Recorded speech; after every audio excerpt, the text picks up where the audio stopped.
नमः शिवाय, जय शिव शंकर। दोस्तों, सावन सोमवार में क्या क्या खाना चाहिए, क्या पीना चाहिए और क्या करना चाहिए, कौन सी सब्जी सावन में खाने से पाप लगता है और कौन सा फल खाना शुभ होता है, सावन में शिवलिंग क्यों नहीं छूते, कुछ लोग करते हैं घोर पाप सावन में, कौन सा नमक नहीं खाते, ये सब तमाम बातें आज हम आपको बताएंगे। महादेव का जयकारा लगाते हुए वीडियो को शुरू करते हैं। दोस्तों, सावन सोमवार का हर एक दिन बहुत ही शुभ माना जाता है।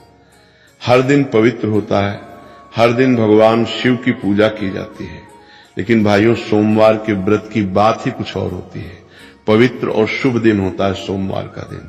इस दिन व्रतधारी व्रत रखकर संपूर्ण फलों की प्राप्ति करते हैं और अगले दिन सावन के पवित्र महीने में फिर से सोमवार के व्रत के आने की कामना करते हैं, ताकि सावन में हम व्रत का फिर से संपूर्ण पालन और फल प्राप्त कर सकें। दोस्तों, आपको बता दें, इस बार सावन का महीना 2026 में 30 जुलाई गुरुवार के दिन प्रारंभ होगा। सावन की समाप्ति 28 अगस्त के दिन होगी और सावन का आखिरी दिन शुक्रवार है। 28 अगस्त के दिन शुक्रवार को सावन समाप्त हो जाएगा। दोस्तों, ऐसे में 28 अगस्त यानी शुक्रवार के दिन ही रक्षाबंधन का त्योहार भी मनाया जाएगा। चलिए दोस्तों, अब जानते हैं सावन के इस पवित्र महीने में कितने सोमवार पड़ेंगे और आपको कितने व्रत रखने हैं। आइए जानते हैं। सावन मास का पहला सोमवार व्रत 3 अगस्त दिन सोमवार है। सावन का दूसरा सोमवार व्रत 10 अगस्त दिन सोमवार है। तीसरा सोमवार व्रत 17 अगस्त। सावन का पवित्र चौथा व्रत 24 अगस्त के दिन पड़ेगा और 28 अगस्त को शुक्रवार के दिन ही रक्षाबंधन के संपूर्ण होने के साथ सावन समाप्त हो जाएगा। दोस्तों, ऐसे में कुल मिलाकर 4 सोमवार पड़ेंगे और अंत में 28 अगस्त यानी शुक्रवार के दिन सावन समाप्त हो जाएगा। दोस्तों, ऐसे में हम जानते हैं सावन के इस पवित्र महीने में कौन सा पाप या गलती नहीं करनी चाहिए जिससे कि शिव नाराज ना हो। और सावन व्रत में ये सब्जियां और फल तो कभी मत खाना, नहीं तो भगवान भोले बाबा आपसे क्रोधित हो सकते हैं, आपका व्रत भी टूट सकता है। आइए जानते हैं कुछ ऐसी सावधानियां जिन्हें भूलकर भी नहीं करना चाहिए। व्रत के दौरान सावधानियां और नियम। दोस्तों, नंबर 1, शास्त्रों में कहा गया है कि व्रतधारी को उधार मांगकर सब्जियां फल आदि नहीं खाने चाहिए, इससे पाप लगता है और व्रत अधूरा रह जाता है। सोमवार का व्रत हो या कोई भी व्रत क्यों ना हो, पड़ोसियों से मांगकर भी व्रत आदि में फल वगैरह नहीं खाने चाहिए। व्रत में उधार मांगकर खाने से व्यक्ति का व्रत झूठा हो जाता है। ईश्वर की शरण में आने पर व्यक्ति को झूठ नहीं बोलना चाहिए, कर्ज नहीं लेना चाहिए, चुगली आदि नहीं करनी चाहिए, उधार मांगकर भी नहीं खाना चाहिए। अगर आपको कोई अपनी मर्जी से खाने के लिए व्रत में कुछ देता है तो उसे आप खा सकते हैं, लेकिन व्रत में कम से कम उधार मांगकर फल आदि नहीं खाना चाहिए, इससे पाप लगता है और व्यक्ति की पवित्रता भंग हो जाती है। दोस्तों, नंबर 2, सोमवार का व्रत हो या सावन का व्रत, आपको नाशपाती नहीं खाना चाहिए। दरअसल इस फल का नाम नाश यानी नाश करने वाला होता है, इसीलिए इस फल को व्रत में नहीं खाना चाहिए। ये व्रत आदि को छोड़कर किसी और दिन आप कभी भी खा सकते हैं, लेकिन अगर जिस दिन आपका व्रत हो उस दिन नाशपाती का सेवन नहीं करना चाहिए। भगवान को भी नाशपाती नहीं चढ़ानी चाहिए। दोस्तों, नंबर 3, कुट्टू या सिंघाड़े का आटा खाने से भी आपका व्रत टूट सकता है। आपको बता दें, लंबे समय से रखा हुआ आटा आपका व्रत भंग कर सकता है। दरअसल पुराने आटे में घुन आदि कीड़े पड़ जाते हैं जो ठीक तरह से दिखाई भी नहीं देते। ऐसा आटा खाने पर दरअसल आप मांस का सेवन करते हैं और व्रत में कीड़े खाना घोर पाप के बराबर माना गया है और आपका व्रत भी भंग हो जाता है। व्रत में ताजा आटा खाना चाहिए। लंबे समय से रखे हुए आटे में कीड़े पड़ जाते हैं, ऐसा कभी न करें। व्रत हमेशा शुद्धता में ही रखना चाहिए। सावन का महीना बड़ा ही पवित्र महीना माना गया है, इसीलिए ये 5 चीजें भगवान शंकर के पास कभी न रखें। तो चलिए जानते हैं शिवलिंग और मंदिर से जुड़े महत्वपूर्ण नियम। दोस्तों, नंबर 1, जहां रखा हो शिवलिंग या महादेव की कोई भी प्रतिमा, तो वहां पे भूल कर भी चप्पल जूते लेके नहीं जाना चाहिए। जरा सोचिए, जब आपके कमरे में कोई चप्पल लेके प्रवेश करता है तो आपको कितना क्रोध आता है, और इसी कारण महादेव भी आपसे नाराज हो जाते हैं और आपको मिलने वाला फल नष्ट हो जाता है। ऐसे में मंदिर में नंगे पांव ही प्रवेश करना चाहिए, क्योंकि चमड़े की चप्पल हमेशा अशुद्ध रहती है, इससे देव शक्तियां नाराज होती हैं। दोस्तों, नंबर 2, अक्सर महिलाओं को मासिक धर्म आ जाता है, वो बिना किसी को बताए पूजा पाठ कर लेती हैं, जो कि शास्त्रों में वर्जित माना गया है। इस समय महिलाओं को जानकर भी अनजान नहीं बनना चाहिए। अगर आपको मासिक धर्म है तो घर के बने मंदिर में या बाहर बने मंदिर में कभी प्रवेश नहीं करना चाहिए, इससे देव शक्तियां नाराज होकर आपसे क्रोधित हो सकती हैं।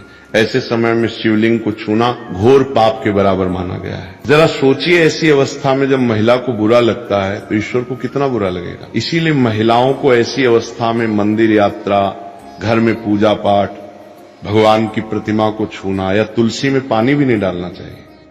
तुलसी का पौधा भी सूख जाता है। जब देव शक्तियां नाराज होती हैं तो लाजमी है कि घर में कंगाली, गरीबी और लड़ाई झगड़े होने लगते हैं। ऐसा कभी मत करना। दोस्तों, नंबर 3, शास्त्रों में बताया गया है कि जहां होता है शिवलिंग तो वहां पर सभी शक्तियां सक्रिय रहती हैं। अगर घर में होता है शिवलिंग तो वो व्यक्ति महादेव की कृपा सदैव पा लेता है। वास्तुशास्त्र के अनुसार शिवलिंग से हर वक्त ऊर्जा का संचार होता रहता है। इसीलिए शिवलिंग पर जलधारा हमेशा होनी चाहिए जो ऊर्जा को शांत रखती है। कुछ लोग अपने घर में शिवलिंग तो रख लेते हैं लेकिन वो 1 हफ्ते के बाद जल चढ़ाते हैं, जो कि बिल्कुल भी अच्छा नहीं माना जाता। अगर आप जल नहीं चढ़ा सकते तो आप अपने घर में शिवलिंग स्थापित कभी ना करें, जो कि गरुड़ पुराण में बताया गया है। इससे उल्टा घर में विनाश होता है। दोस्तों, नंबर 4, शास्त्रों में बताया गया है कि तुलसी और महादेव का बैर माना गया है। इसी कारण तुलसी में शिवलिंग और गणेश की प्रतिमा को नहीं रखा जाता। कई लोग जाने अनजाने में शिवलिंग को तुलसी में रख देते हैं और घर में परेशानियां आना शुरू हो जाती हैं। इससे महाशक्तियां क्रोधित हो जाती हैं। शिवलिंग पर तुलसी भी नहीं चढ़ानी चाहिए। तुलसी में और शिवलिंग में कुछ दूरी होनी चाहिए।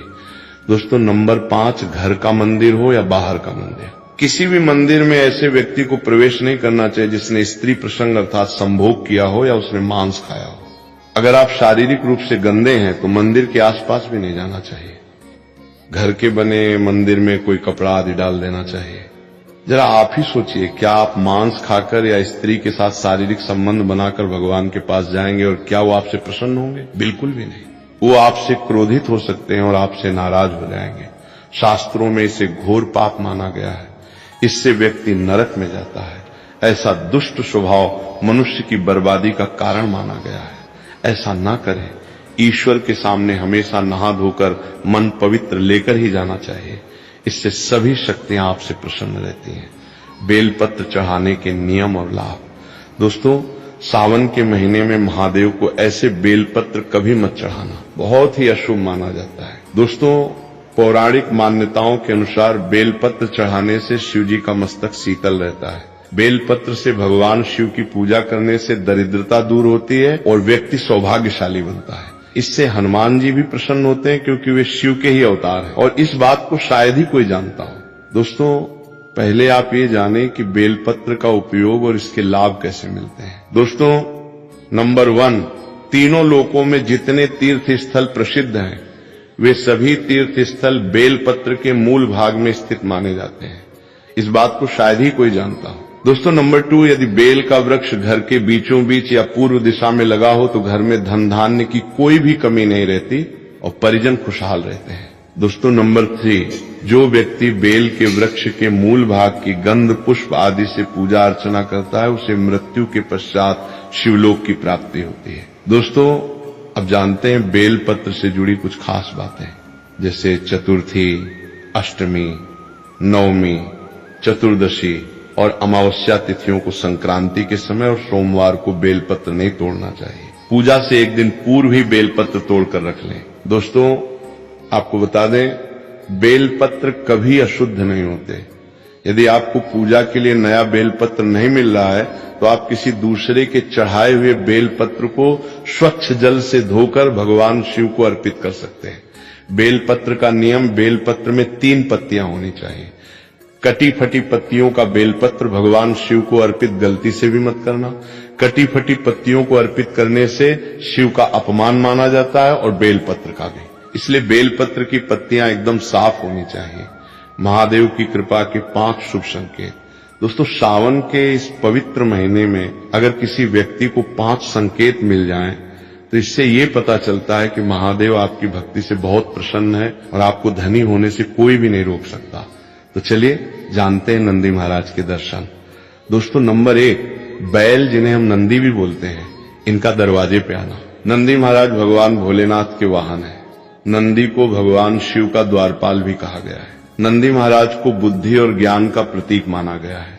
शिव के मंदिर के बाहर हमेशा नंदी महाराज विराजित रहते हैं। लेकिन अगर सावन के इस पवित्र महीने में अचानक से नंदी महाराज आपके दरवाजे पे आ जाएं और घर की चौखट को सींग मारने लगे, तब आपको समझ लेना चाहिए कि भगवान शिव आपके घर में आने वाले हैं, जो कि ये उनके आने का संकेत है। भगवान शिव आपकी भक्ति से बहुत प्रसन्न है।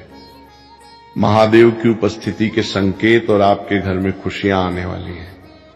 आपको धनी होने से कोई नहीं रोक सकता, लेकिन याद रहे नंदी महाराज को तिलक लगाकर मीठा भोग जरूर खिलाएं। दोस्तों, नंबर 2, सावन के पवित्र महीने में अचानक से आपके सपनों में अगर शिवलिंग दिखाई दे जाए, अर्थात भगवान शिव दिखाई दे जाए, तो इससे आपको ये समझना चाहिए कि अब आपके जीवन से परेशानियों का अंत जल्दी हो जाएगा। भगवान शिव आपकी सच्ची आराधना और भक्ति से बहुत खुश हैं और वो आपके घर में आने वाले हैं।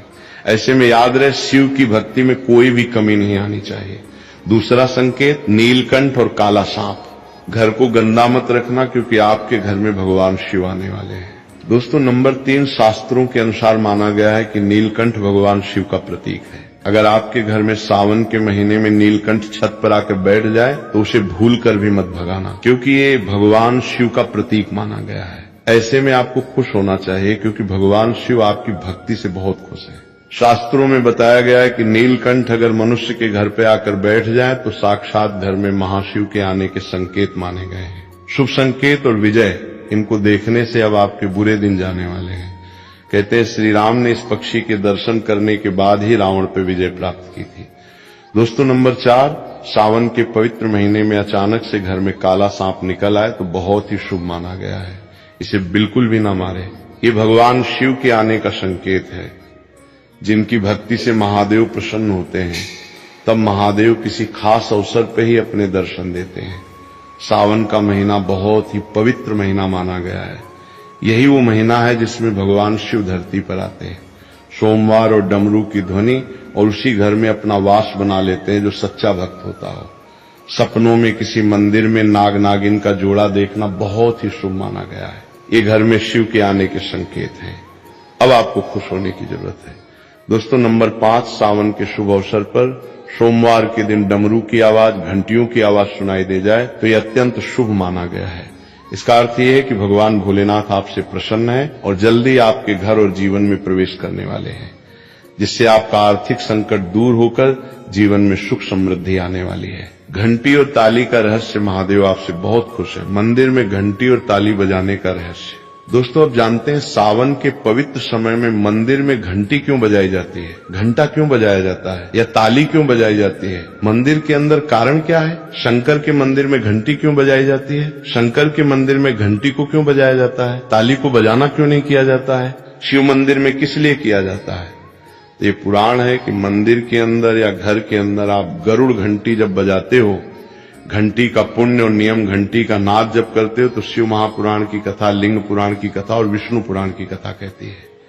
मात्र घंटी का नाद कर देने से जितने भूमि पर तीर्थ हैं, जितने साधक साधना कर रहे होते हैं, जितने तप कर रहे होते हैं, जितनी पवित्र नारी स्त्री धर्म का पालन कर रही होती है, जितने दान हो रहे होते हैं, उस समय जिस समय तुमने घंटी बजाई है, उस पल वो सारे पुण्य घंटी का नाद करते ही तुम्हारे खाते में आ जाते हैं। शंकर जी के मंदिर में जाके थाली का नाद किया जाता है। मंदिर में बजने वाली ताली और गरुड़ घंटी ताली शिव मंदिर में क्यों बजाई जाती है? मंदिर में जितने भी बैठे होंगे या जो भजन कर रहे होंगे या जो साधना कर रहे हैं या अभिषेक कर रहा है या पूजन कर रहा है, 3 बार ताली बजाने से उनका सारा का सारा पुण्य हमारे खाते में आ जाता है। खींचा चला आता है, हमारा भाग्य प्रबल हो जाता है, 1 सेकंड में हमारे खाते में आ जाता है और हमें लगता है हम शंकर को रिझा रहे हैं। शंकर को रिझाएं। शिव जरूर देते हैं घर में गरुड़ घंटी का नाद करना। दोस्तों, इसलिए बच्चों को खेलने के लिए घंटी नहीं दी जाती। घंटी बजाने का दोष गरुड़ घंटी कोई खेलने को नहीं देता। दूसरा सामान दे देंगे पर गरुड़ घंटी नहीं देंगे। क्यों नहीं देते? क्योंकि गरुड़ घंटी का जब नाद किया जाता है तो सबका पुण्य हमारे खाते में जाता है। कोई साधारण बात नहीं है।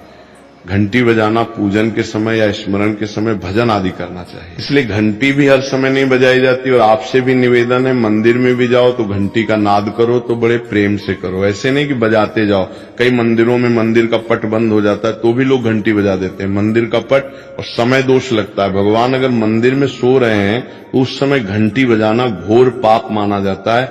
जिस जगह पे ब्राह्मण विद्वान है, साधक हैं, संत हैं, साधु हैं, मंदिर अगर बंद होता है तो उसके साथ में घंटी के नीचे के भाग को रस्सी से ऊपर बांध दिया जाता है, जिससे बजे न कहते हैं। अगर भगवान विश्राम कर रहे हैं, सो रहे हैं, निद्रा अवस्था में है या पटबंद है, उस समय पटबंद का समय है। और घंटी का अगर नाद हो जाए तो कहते हैं 11 ब्राह्मण के भूखे रहने का दोष लग जाता है। घंटी बजाने का शुभ समय जीवों को मात्र घंटी बजा देने पर। अगर भगवान विश्राम में है और पट बंद है, दरवाजा बंद है और लिखा हुआ है मंदिर खुलने का समय सुबह 11 बजे से 3 बजे तक मंदिर बंद होने का समय है, और तुमने समय देख लिया, फिर भी तुमने देख लिया, और तुम उस समय कह रहे हो मैं दूर से आया हूं, घंटी तो बजाऊंगा, तो ऐसा करने से कई लोगों के भूखे रहने का दोष आपको लग जाता है। घंटी बजाने का सबसे शुभ समय माना जाता है सुबह 4 बजे से लेकर सुबह 11 बजे तक अत्यंत दुर्लभ और मंगलकारी माना जाता है। घंटी बजाने के विशेष नियम, इस समय घंटी बजाना और रात के समय शाम 6 बजे से लेकर रात 11 बजे से पहले तक पूजा पाठ तथा घंटी बजा लेनी चाहिए, क्योंकि 12 बजे से पहले तथा 12 बजे के बाद मंदिर के पट बंद कर दिए जाते हैं। इस समय देवी देवता विश्राम करते हैं, निद्रा में चले जाते हैं। इस समय उन्हें जगाना मतलब घोर पाप का भागीदार बनने के बराबर है। आप अपने पुण्य नष्ट कर सकते हैं। नागदम मणि पौधे के चमत्कार और आयुर्वेद का महत्व। दोस्तों, सावन के शुभ अवसर पर आज के इस वीडियो में मैं आप लोगों को एक ऐसे दुर्लभ पौधे के बारे में नागदम मणि का चमत्कार भी बता रहा हूं, जो पौधा भगवान शंकर ने माता पार्वती को बताया था। माता पार्वती ने भगवान भोलेनाथ से प्रश्न किया कि हे भगवान, इस संसार में मनुष्य नाना प्रकार के रोग से ग्रसित होते हैं, नाना प्रकार की बीमारी से ग्रसित होते हैं, और माता पार्वती ने भगवान शंकर से ये भी प्रार्थना की कि हे भगवान, इस संसार में बहुत से ऐसे लोग हैं जो कि जहर इत्यादि को खा लेते हैं, तो भगवान आप कुछ ऐसी औषधि के बारे में बताएं जिस औषधि को मनुष्य जानकर खाए हुए जहर के प्रभाव को समाप्त कर पाए। तो आज की इस वीडियो में औषधि और आयुर्वेद का महत्व भी बताएंगे। मैं आप लोगों को माता पार्वती के कहे अनुसार माता पार्वती को भगवान भोलेनाथ ने जिस पौधे के बारे में बताया था, उस पौधे की आज की इस वीडियो में मैं आप लोगों को जानकारी बताऊंगा। इस जानकारी से आप भी दोस्तों बहुत ही ज्यादा लाभ ले पाएंगे, और ये कोई साधारण पौधा नहीं है। इस पौधे के प्रभाव से किसी को भी अंतर्दृष्टि से कहा जाए तो वश में किया जा सकता है। इस पौधे के प्रभाव से बड़े जो विष हैं उसे समाप्त किया जा सकता है। भगवान शंकर ने इस पौधे की इतनी ज्यादा प्रशंसा की है। नागदम मणि कल्प का लाभ, कि भगवान भोलेनाथ ने स्वयं कहा है कि अगर इस पौधे का 5 वर्ष तक शहद के साथ कोई भी व्यक्ति प्रयोग कर लेता है तो वो व्यक्ति लक्ष तक जीवित रहता था, अर्थात लाख वर्ष तक उसकी उम्र बढ़ जाती है। और कभी भी वेद शास्त्र की बात को, कभी भी जो हमारे धर्म ग्रंथ लिखित शास्त्र हैं उनकी बात को झुठलाया नहीं जा सकता।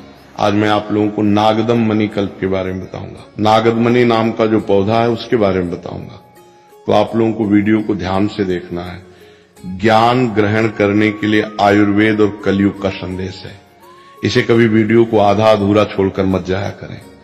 और भगवान शंकर ने स्वयं पार्वती को कहा कि हे पार्वती, मां कलयुग में मनुष्य आयुर्वेद की जानकारी में रुचि नहीं रखेंगे, आयुर्वेद समाप्त होने की कगार पर हो जाएगा। भगवान शंकर ने माता पार्वती को कहा, हे पार्वती, मानव के कल्याण के लिए जो लोग आयुर्वेद को अपनाना चाहेंगे उनकी उम्र कलयुग में बढ़ जाएगी। क्योंकि दोस्तों, हम भी आप लोगों को बार बार बोलते हैं कि आयुर्वेद में जीवन छुपा है।